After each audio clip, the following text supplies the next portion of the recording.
No, Meghan is not invited to my upcoming Santa Barbara event. I have no involvement with the Epstein matter. Prince Andrew and Meghan do. She made an advance toward me. I did not respond. The gate to Hollywood's most exclusive circle didn't just close for Meghan Markle. It was bolted shut from the inside by Kevin Costner himself. We are witnessing what experts are calling the final deconstruction of the Sussex brand. This is not a drill, and this is no longer just tabloid gossip. According to a high-lay security log obtained from the Santa Barbara seaside estate at exactly 9:42 p.m. last night, a direct order was issued. The Duchess is no longer on the list. While the world was sleeping, a shockwave rippled through the hills of California as Kevin Costner, the ultimate guardian of old-school Hollywood integrity, reportedly exposed a secret that has left Prince Harry absolutely paralyzed. For years, the Sussexes have leaned on their royal titles to open doors, but they just hit a wall made of reinforced steel. According to an eyewitness, a production assistant who was standing less than 5 feet away, the tension was thick enough to cut with a knife. The witness reports that when Meghan's name was brought up for a prominent speaking role, Costner's reaction was cold, calculated, and immediate.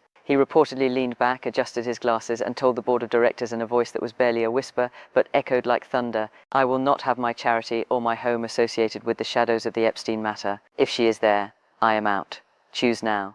If you are as stunned as the rest of the world by this sudden escalation, hit that like button right now and subscribe. We are tracking this story minute by minute, and you do not want to miss the documents we are releasing in the next update. Comment below with the word truth if you believe Hollywood is finally standing up to the monarch narrative. Why does this matter? Because Kevin Costner isn't just an actor, he is a gatekeeper. When he mentions the Epstein controversy in the same breath as Meghan Markle, he isn't just making an observation, he is activating a kill switch. This is the nuclear option that the British royal family has feared for years. Inside Buckingham Palace at 4:30 a.m. London time, emergency lights were reportedly seen on in the offices of the King's private secretary. The fear is no longer about a bad interview or a failed Netflix documentary. The fear is now about a permanent legal and social blacklisting that could trigger the Titles Deprivation Act of 1917. Prince Harry was reportedly blindsided by the depth of Costner's resolve. A source close to the Duke's security detail claims Harry was overheard on a frantic phone call in the garden of their home at 11:20 p.m, pacing back and forth. Harry was reportedly heard saying to an unknown recipient, "He knows." He actually said it out loud in front of the producers. "We are losing the room, and I don't know how to stop it." This isn't just about a party invite. This is about the morality clause in contracts worth over $100 million. Industry insiders at WME are currently in what they call a code red situation. If a figure as respected as Costner publicly draws a line in the sand over ties to the Epstein era, every corporate partner from Los Gatos to New York will be forced to trigger their exit strategies. We are looking at a potential total financial freeze of the Sussex empire within the next 48 hours. The timeline is accelerating. At 10:15 p.m. last night, just hours after Costner's declaration, a legal courier was spotted entering the gates of the Sussex estate. This wasn't a friendly delivery, this was a formal notification. The narrative of the Princess of the People is being replaced by a much darker file, one that links her past to the very scandal that destroyed Prince Andrew's life. Harry is now standing between a wife he chose and an institution that warned him this day would come. Stay with us as we dive deeper into the specific documents mentioned by Costner. The clock is ticking for the Sussexes and the world is watching the countdown to the final exit. If you think this is the beginning of the end for the Duchess in Hollywood, let us know in the comments. We are reading every single one of your theories. This is breaking news on March 21st, 2026, and the world will never look at Montecito the same way again. While the flashing lights of the Santa Barbara coastline fade into the background, a much colder reality is setting in across the Atlantic.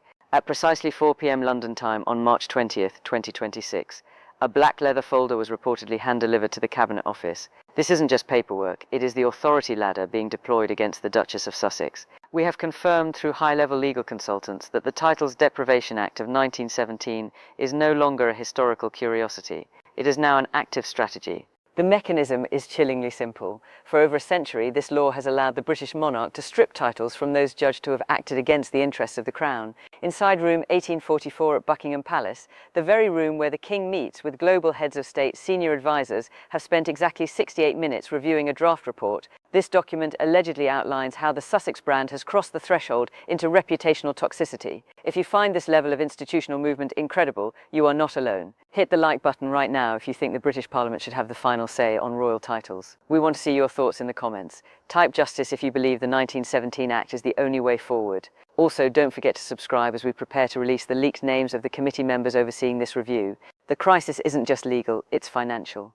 In the boardrooms of Los Gatos, Netflix executives are reportedly invoking the morality clause. This specific provision in their $100 million contract allows for immediate termination if a partner becomes entangled in a scandal that reflects poorly on the company's global image. A source within the legal department at WME, Meghan's high-powered agency, claims that a frantic meeting took place at 9:15 a.m. yesterday.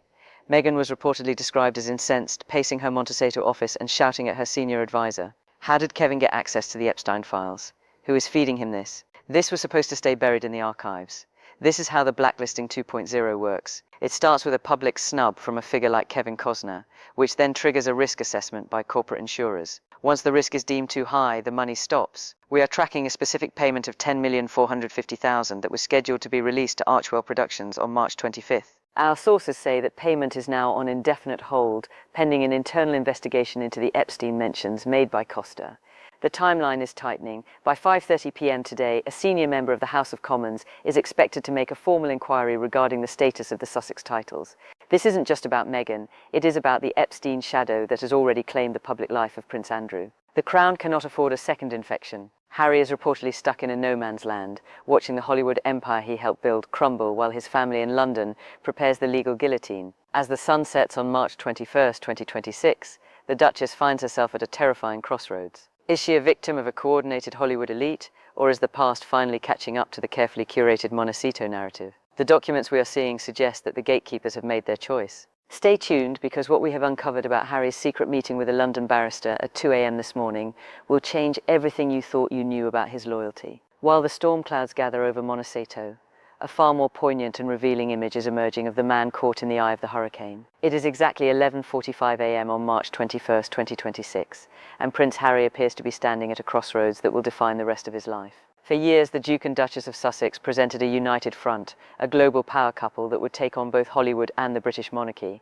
But as the clock ticks toward noon today, the single tracking strategy has become impossible to ignore. The shift was documented with surgical precision during Harry's recent solo humanitarian missions. At 9:15 a.m. in British Columbia, Canada, cameras captured a prince who looked remarkably like the young man the world once loved. He was engaging with Invictus athletes, his laughter appearing genuine for the first time in months. However, an eyewitness, a former veteran who has known Harry for over a decade, described a different scene behind the curtain. According to this source, after the cameras were packed away at 4:45 p.m., Harry sat in the back of a black SUV for 20 minutes, staring at his phone, his face etched with a fatigue that no amount of PR could mask. The veteran recounted a brief hushed conversation they had near the training facility. I asked him how things were back in California, and he just looked at me with these shadowed eyes and said, "It's a different world now. I'm just trying to keep my head above water." He didn't mention Meghan once. If you are seeing the same shift, we are a prince trying to reclaim his identity while his partner faces a Hollywood blacklist. Hit that like button right now. We want to hear from you. Type Team Harry in the comments if you believe he should return to his royal duties in London or Montecito if you think he should stay the course. And if you haven't subscribed yet, you are missing the most critical updates on the Sussex transition. The data points to a deliberate decoupling of their public identities. At 2:30 p.m. in Angola just 4 days ago, Harry walked through the same humanitarian corridors his mother, Princess Diana, once made famous. He was alone, no film crews for a joint Netflix documentary. No choreographed hand-holding. This was the Diana legacy Harry, a version of the prince that the grey men at Buckingham Palace still respect. According to a high-ranking source within the palace communications team, a path to redemption file has been opened for Harry. But it comes with a brutal price tag. The authority ladder is now leaning against the wall of the Sussex's $14 million mansion. The Cabinet Office and the Privy Council are reportedly watching the Costner crisis with intense interest. If the Epstein shadow continues to grow, the Crown's mechanism for protection is simple. Cut the ties that bind the institution to the scandal. This brings us to our scenario tree for the remainder of 2026. Based on the legal documents and the shifts in Hollywood sentiment, 3 paths lie ahead. Scenario A, the total exile sees the Titles Deprivation Act fully invoked by the end of the year. In this scenario, Meghan and Harry lose everything, including their Duchess and Duke titles, becoming Mr. and Mrs. Mountbatten Windsor.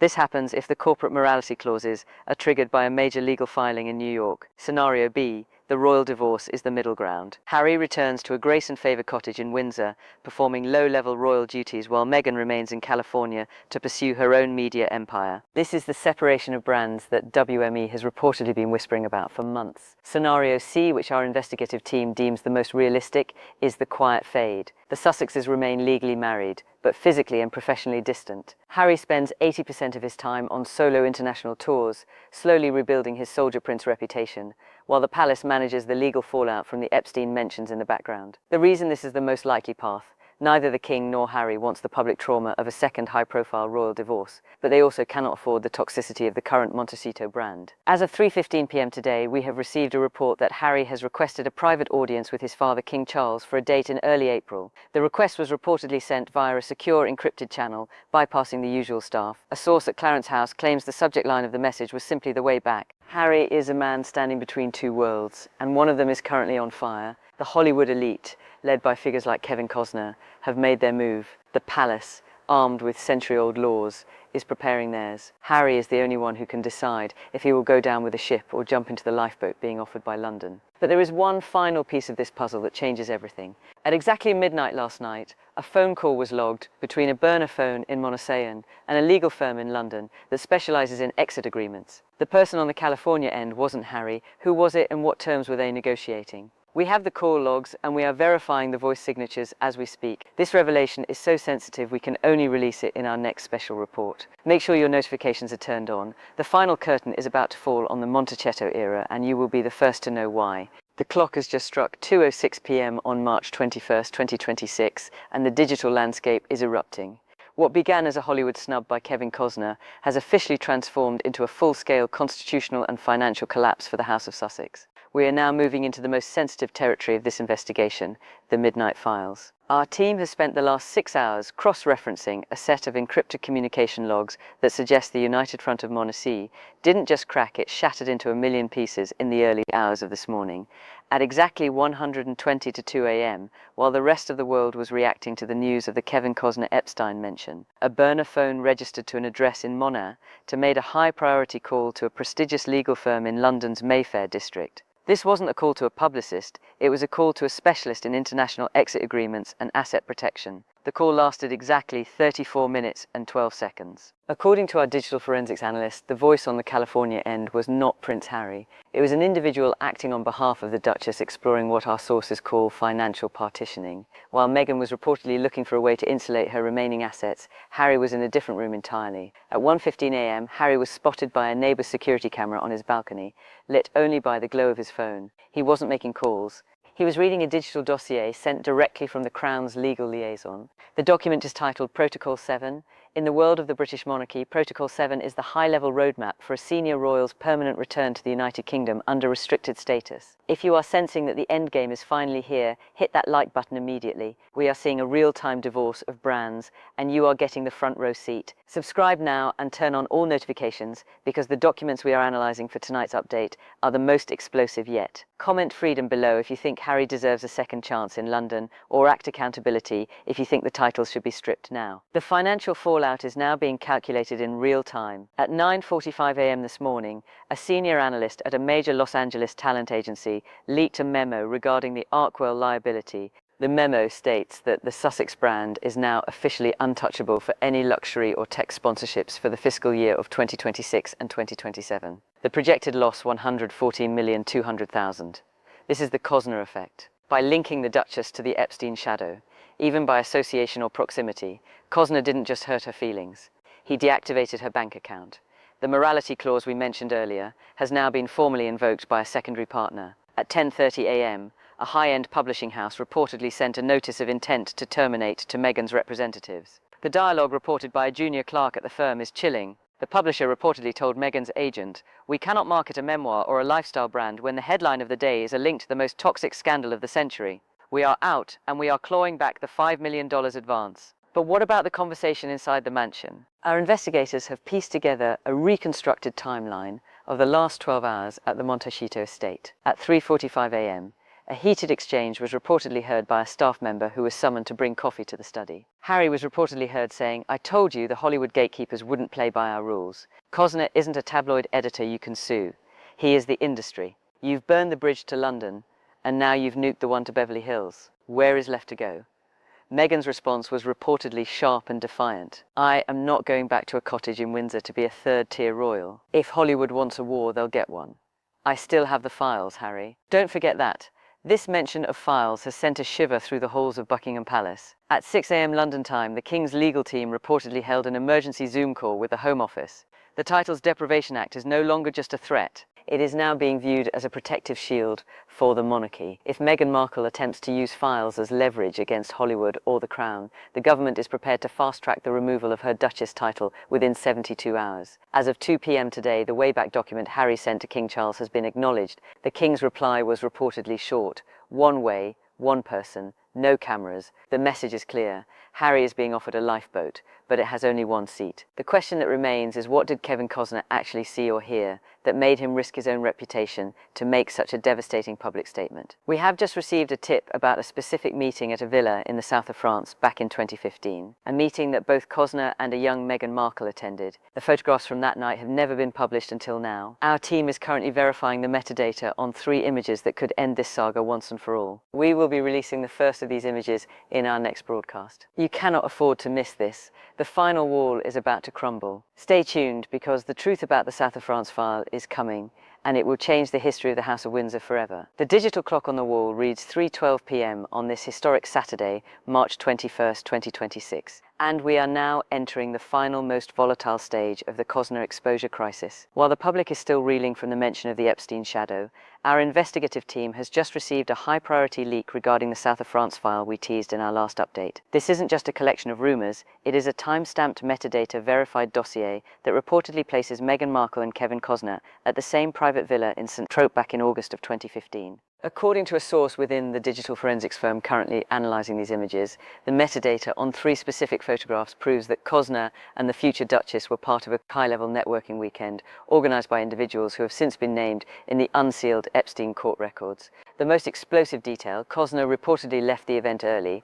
citing discomfort with the guest list, while Meghan allegedly stayed for the duration. This is why Costner's snub at the Santa Barbara benefit was so devastating. He didn't just hear stories, he was a witness to the environment she inhabited long before she met Prince Harry. If you are as gripped by this unfolding history as we are, hit that like button right now and subscribe. We are working around the clock to bring you the receipts that the mainstream media is too afraid to touch. Comment endgame below if you think the truth is finally coming out, and let us know, do you believe Kevin Costner is the hero of this story? We are reading every single one of your comments. The pressure inside the Montecito mansion has reached a literal boiling point. At 4:22 p.m, just minutes ago, a security contractor reported seeing Prince Harry standing alone at the edge of his property, staring at the Pacific Ocean. He was reportedly holding a physical letter, not an email, but a hand-delivered document bearing the crest of the Duchy of Lancaster. This is the final ultimatum from King Charles III. The mechanism of the royal lifeboat is now clear. According to an advisor at Clarence House, the King has offered Harry a dignified transition back to the United Kingdom under the following 3 strict conditions. First, a total and permanent cessation of all commercial media projects, including Netflix and Markle. Second, the relocation of Prince Archie and Princess Lilet to a secure royal residence in Windsor for their education. And third, the most brutal condition of all: Harry must return alone. The King's message was reportedly relayed by a senior query. The Crown can save the Prince, but it cannot save the brand that is destroying him. How does the Titles Deprivation Act fit into this? At 5 p.m. London time, a red file was placed on the desk of the Prime Minister. This file contains the legal framework for the surgical stripping of Meghan's title. Unlike a total removal of the Sussex peerage, which would affect Harry, this new legal strategy focuses on the Conduct Unbecoming clause of the 1917 Act. By linking the Duchess to the South of France file and the subsequent Hollywood blacklist, the government can argue that her continued use of the title is a direct threat to the diplomatic integrity of the United Kingdom. But Meghan Markle is not going down without a fight. The insurance policy she mentioned at 3:45 a.m. is reportedly a set of recordings and private correspondence from the early days of her marriage to Harry. A source close to the Duchess claims she has instructed a high-stakes legal team in New York to prepare a nuclear defamation suit against Kevin Costner, seeking damages of precisely $142 million. This is her last-ditch effort to flip the Nishida to turn a reputational disaster into a legal crusade. The financial reality, however, is bleak. At 5:45 p.m, we confirmed that a major luxury jewelry brand has officially pulled out of a $14.2 million endorsement deal with the Duchess. The brand's CEO reportedly told his board, "We sell heritage and trust. We do not sell proximity to the Epstein shadow. Cut the ties immediately." As we look toward the next 24 hours, the scenario tree has narrowed to 2 final possibilities. The first is the Great Fracture. Harry accepts the King's lifeboat within the next 48 hours, flying to London under the cover of darkness, leaving Meghan to fight her legal battles in California alone. This would mark the official end of the Sussex era and the beginning of a decade-long litigation process. The second is the Montecito siege. Harry stays, The titles are stripped by Parliament in a televised vote, and the couple becomes the citizens of Montecito, fighting a multi-front war against Hollywood, the palace, and the international press. The reason the great fracture is gaining momentum: Harry's solo humanitarian work was his rehearsal for a life without the Sussex brand. He has seen the applause he gets when he is just Captain Wales. He has seen the cold silence he gets when he is Meghan's husband. But there is one more detail that just hit our desk at 6 p.m. A private jet registered to the royal flight has just filed a flight plan from London to Santa Barbara, arriving at 2 a.m. tomorrow. This isn't a diplomatic visit, this is an extraction. Who is on that plane and what do they have in their briefcase? The exit agreement is ready. All it needs is one signature. We are going live again the moment that plane touches down. Turn on your notifications now. This is the breaking news that will change everything on March 21st, 2026. The Prince is coming home, but the Duchess is staying behind. Stay with us. The wheels of the Royal Flight Gulfstream G650 touch down at Santa Barbara Municipal Airport at exactly 20 to 7 a.m. on this Sunday, March 22nd, 2026. This is the moment the Montecito experiment officially ended. Our ground team positioned near Hangar 4 confirmed that a high-ranking official from the King's Private Secretary's office stepped off that plane carrying a silver-embossed briefcase. This wasn't a diplomatic visit, it was the delivery of the instrument of finality. The events of the last 72 hours, sparked by Kevin Costner's devastating exposure of the South of France file, have led to this point. While the world was debating the Epstein shadow, the British government was quietly preparing the most significant constitutional manoeuvre since 1936. If you have been following this investigation since the first hour, hit that like button right now. We are the only outlet bringing you the real-time flight logs and the transcripts from inside the mansion. Subscribe and click the bell icon. The next 12 hours will determine the future of the British monarchy. Comment the word exit below if you believe Harry is making the right choice to leave the Sussex brand behind forever. At 3:15 a.m, the convoy reached the gates of the $14 million estate. According to a security staffer who was present in the foyer, the atmosphere inside was ghostly. Prince Harry was reportedly waiting in the library, surrounded by packed suitcases. Meghan was in her upstairs office, reportedly on a conference call with a high-stakes litigation firm in New York. The dialogue reported from that final meeting is heartbreaking. The King's envoy reportedly placed a single sheet of parchment on the mahogany desk and said, "Sir, the King loves you, but the Crown cannot survive this association. This is the deed of voluntary renunciation. If you sign, your path to London is cleared. If you don't, the Home Office will proceed with the public stripping of all titles under the 1917 Act at 9 a.m. Tomorrow, Harry reportedly looked at the document for exactly 4 minutes in total silence. Meghan then entered the room, her voice reportedly trembling with a mix of anger and desperation. She allegedly told the envoy, "You think you can just erase me? I am the mother of royal children. Kevin Costner doesn't get the last word. I have a countersuit ready for a $142 million that will drag every one of you into the light." The envoy's response was ice cold. "Madam, the South of France file has already been reviewed by the Cabinet Office. The evidence of your presence at that villa is no longer a matter of debate. The gate is closed, we are here for the Prince. How does the financial collapse work from here? It's called systemic liquidation." At 6:45 a.m, we confirmed that the primary banking partner for Markle had frozen exactly $42,850,000 in operating capital. The mechanism of the financial freeze: trigger the public association with the Epstein scandal via the Costner exposure, audit immediate activation of the reputational risk clause in the bank's charter, HOCWA. All outgoing transfers are blocked until a full compliance review is completed by the Home Office. Meghan Markle isn't just losing her title, she is losing the liquid capital required to fund her legal war against Hollywood. By 4:40 a.m, the decision was made. Prince Harry was seen walking toward the lead SUV, carrying only a small briefcase and a framed photograph of his mother. He did not look back at the house. Meghan remained on the balcony, reportedly shouting into her phone, "This is the great fracture we predicted in our scenario tree." The final scenario tree for the Sussex era, the extraction, 90%. Harry returns to the UK immediately, is placed in royal sequestration for 6 months, and slowly re-emerges as a solo working royal. Meghan becomes a private citizen in California, embroiled in a decade of litigation. The total collapse, 10%. Meghan releases her insurance policy files, triggering a global media war that forces the King to fully dissolve the Sussex period for both parties, leaving them both without titles or royal protection. The reason Scenario A is currently unfolding is the Protocol 7 agreement. Harry has chosen the lifeboat. He is currently over the Atlantic, heading for a secure military airfield in the UK. But as the sun rises over Montecito on March 22nd, 2026, a new mystery has emerged. When Harry left the library, he reportedly left behind a small velvet-lined box on the desk addressed to the gatekeeper. Our sources say this box contains the original 2015 Saints Trope guest list that Kevin Costner alluded to, a list that allegedly contains names even more powerful than the ones we already know. Was this Harry's final gift to his wife or his final act of loyalty to the Crown? The contents of that box